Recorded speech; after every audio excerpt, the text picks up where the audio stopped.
suurepärane. Kuidas sina minu tuppa ära eksisid? Tere, tulin üle vaatama, mis siin toimub ja sul on päris ruumikas siin kõik. Ratastooliga ilusti liikuda saab, kõik on olemas. See on nagu suhteliselt siiamaani üks paremaid ilmatubasid, mis meil olnud on tegelikult. Duširuumis kõik toolid ja asjad olemas ja küsimust. Ei pea plastiktooli eraldi taga ajama veel.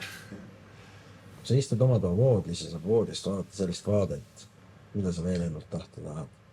Vaatan ja ikka vaatan. Ära ei väsi. See on lummab. Nüüd on olukord selline, et bambuu raftingule oleme juba võtnud igaks juhuks giidi kaasa, sellepärast meile öeldi, et see on võimatu tegevus, et vett pole vahepeal tuleb paadka allasse võtta ja kärestikus edasi kõndida, aga meie sellest ei hooli, vaid seal on 3 kohta, võtame selle asemel hoopis giidi kaasa, kes tuleks räägiks teised surnuks, et me ikkagi saaksime mingi osa sellest ära teha. Mina ootan põnevusega. No vaatame, mis saab siis, jah. Et giid hoolitseb meie eest, võib-olla räägib mingid huvitavaid asju ka ja ma arvan, et saab päris äge väljasõit olema. Meil ei olegi tegelikult ühtegi giidi olnud selle aja jooksul. Ei ole jah, me oleme kõik siiani ise olen hakkama saanud. Ma arvan, see on päris äge kogemus. Ja, teemegi sellise kogemuse, me lihtsalt ei lähe otse praegu Batongi, kus meil järgmiseks ajaks meil hotellid on, vaid kõigepealt me sõidame ülespoole natukene kaugemale ja siis lähme Batongi tagasi, sellepärast et see kärestik on ühe koha peal ainult. Katsume nüüd siis sõidu pealt filmida. Mööda tänavat niimoodi on päris hea lasta. Ma ei tea, kui hästi see ka peale jääb. Auto tuleb tagant. Kiirused lähevad nats suureks vist. Okei, võtame natuke maha käega. Op. Ja palju ei saa, tuleb pidurdama hakata kohe. Kohe on lõpp tänaval. Vaata. Venad käivad valgustusega vee äärt läbi, otsivad kulda. Turistidest järgi jäänud kette. Ei tea, mida nad meelitavad seal. Vaevalt, et kalu, äkki mingi krabi, mingi taolisi asju või? Ma ei kujuta ette, jah. Hästi läheb. Your shirt is same already, yeah? No. Have you not get? No.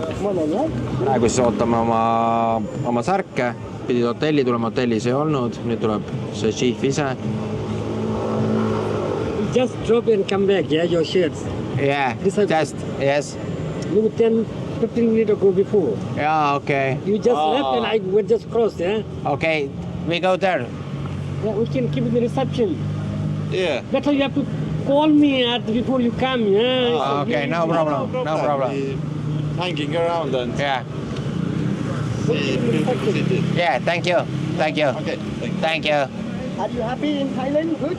Yeah, good. Nice, yeah? Yeah. nice, yeah. First time all in Thailand, right? First time. yeah. I'm second. Yeah. Today I met many Estonians here. Oh, okay. Yeah. One guy, I was speaking with him. He was very impressed. Two groups. And he said he took also everything, photos, something, my photo also. And he said, we are 30 people, one group. And he shared his group by telling him. He said, I can recommend with everyone come to buy here. This boy speaking Estonian. Okay. Yeah. Okay. Okay, boss. Yeah. Aspilan. Thank you. Kõige paremat. Yeah. Have a nice Yeah, thank you. Okay, have a nice evening. Okay, bye.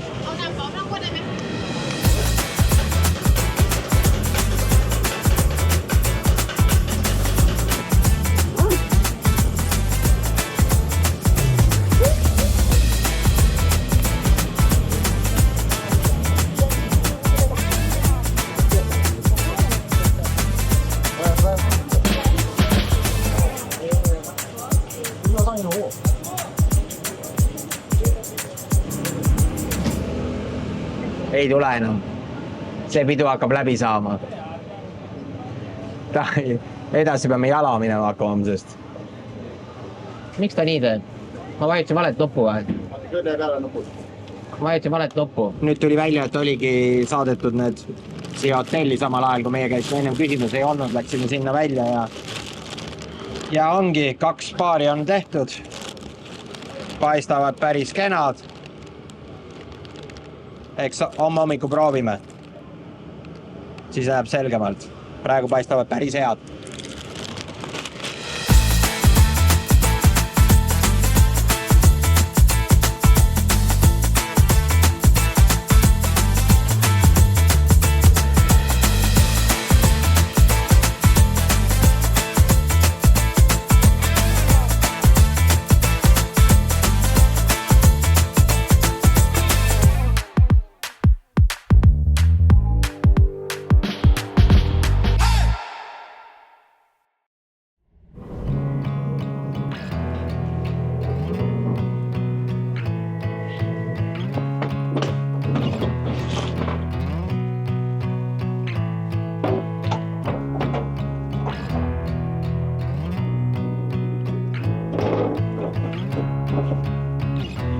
No tere!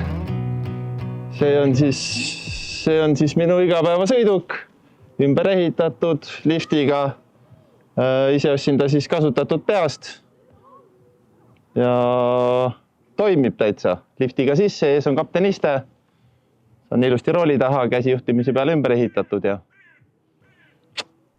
Step by step I've walked 100 miles a night. Juba väiksest saati on mulle igasugused võrrid ja kaherattalised väga meeldinud.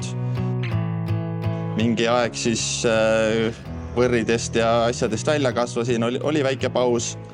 Kui töökoha sain, hakkas vaba raha tekkima ja värki. Hakkasin siis natukene tõsisemalt tegelema, küll harrastaja tasemel, aga siiski. Õnnetus juhtus siis 1. september 2019. Oli väga ilus päev. Kõik oli rahulik, hommik algas hästi. Läksime siis ühte harrastaja sarja võistlust kaasa sõitma. Tolle siis sarja viimane võistlus oli. Ilus ilm, kõik jõudsime varakult kohale. Mingi probleem ei olnud. Tavaliselt ikka need asjad käivad kiirustades, enam-vähem lendstarti, kiivrid pähe, hoo pealt, aga sel päeval oli kõik nagu teistmoodi, kõik oli väga rahulik, kõik sujus, olime õigeaegselt kohal, väga palav ilm oli ja rada kasteti. Rajaluuret ennem tegemas ei käinud ja see võis ka mingil määral tagantjärgi mõeldes lugeda natukene. Stardis oli võib-olla natukene paarikümne tsikliga valetan, aga 100-110 tsiklit oli stardis. Korraldajad tegelikult ka väga muretsevad ohutuse pärast ja üritavad starti hajutada. Siis meil start käis niimoodi, et oli kuskil 100 meetrit jooksu mootorratasteni, mootorrattad käima ja minek. Kunagi olid mul kiired jalad, sain suhteliselt ees minema ja siis 10-15 tsikli seas sain minekut. Ja kohe stardikurvis sattusingi siis selle libeda pori peale, mida ennem kasteti seal. Ja ratas taga ratas läks vibama ja kukkusin.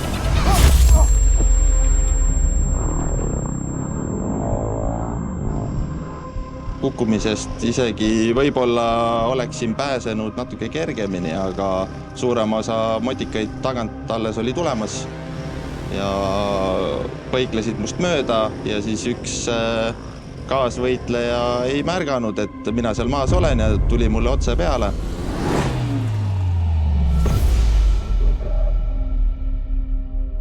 Mina muidugi arvasin, et olen nii kõva mees ja panen jalad ette ja lükkan ta siis kõrvale, aga see oli väga suur viga. Mootorrattamass ja sellest ikka jõud üle ei käi, sõitis mul üle jalgade ja jalad käisid üle pea kokku. Ja tekkis selgroo vigastus, selgroo murd täpsemalt. Ja katki oli 2 lüli ja üks oli paigast ära siis. Koha peal oli väga professionaalne esmaabi kohe, kiirabi kaugel ei olnud, kõik toimetati, tehti ära, sain haiglasse ja operatsioon toimus siis järgmisel päeval. Vahepeal on väiksed mäluaugud seal ajavahemike suhtes, et kuna ma siis seal intensiivis siis toibusin, võtsin pildid ette, arstid tulevad seal, siis räägivad väga tõsiste nägudega seal, et võib-olla see ei hakkagi kõndima. Alguses tundus, et see ei jõua kohale sulle nii ruttu. See ikkagi arvad, et kui juhul see asi ikka olla saab. Vahepeal mingi luupuru on, tavaliselt ju paraneb ära, pannakse kipsi ja seal ka tundus, et operatsioonid ja asjad õnnestusid. 20 päeva vist olin haiglas. Ja siis sain edasi Haapsalu taastusravikeskusesse. Alguses oli ikkagi väga kõva motivatsioon, et hakkad kõndima, ei lasknud nagu tujul üldse langeda. Mida aeg edasi, siis hakkas nagu jõudma kohale, et tegelikult võib-olla see kõndimine ei tulegi nagu kunagi tagasi.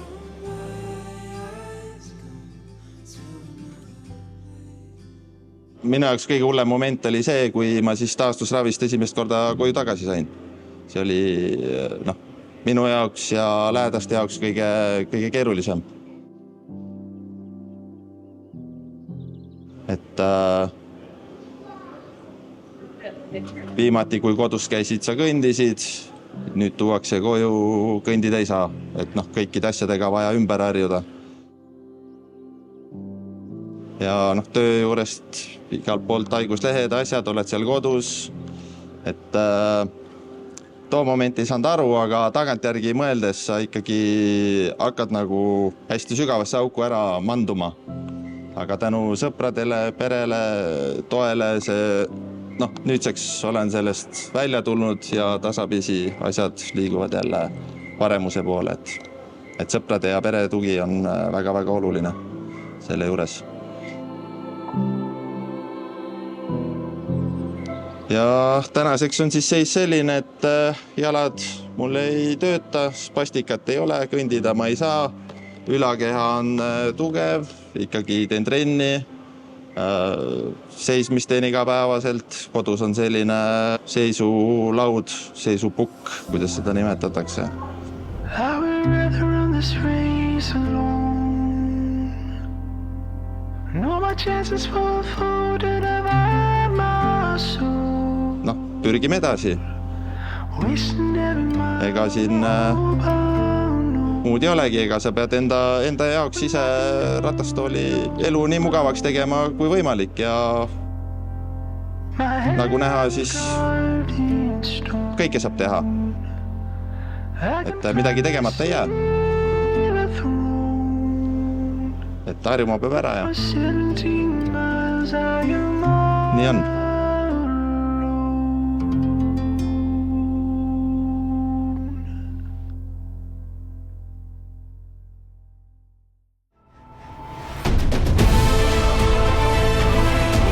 Järgmises osas lähme vaatame, kas me saame bambuuraftingule ja sõidame Patongi, et nautida Patongi elu. Ma ära otsa taga kõik rauad.